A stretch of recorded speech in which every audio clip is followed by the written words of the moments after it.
You might think that hearing you have 6 dislocated ribs would sound like terrible news. Not so for me. I was actually thrilled that they weren't broken. I played rugby for 3 years in high school, and I spent a lot of time on the sidelines.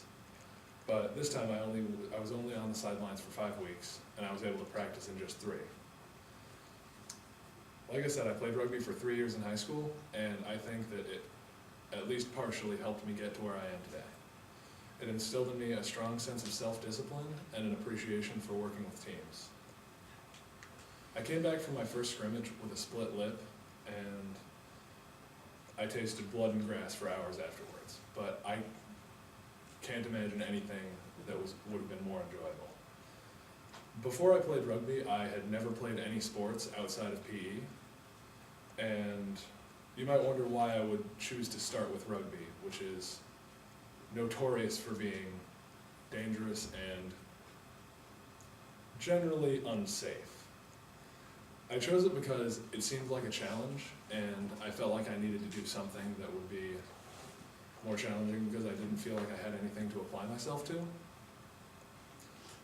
And I also knew about the history of rugby as being played in universities in England to build what were, at the time, thought of as the building blocks of a strong middle class, which were traits like discipline, leadership, and a strong appreciation for hard knocks and their place in the learning process.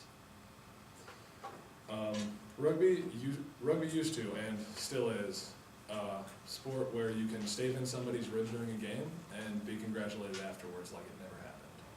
That's something that I've never seen on a football team, never seen on a baseball team, is the spirit of camaraderie, not just inside of a team, but across multiple teams.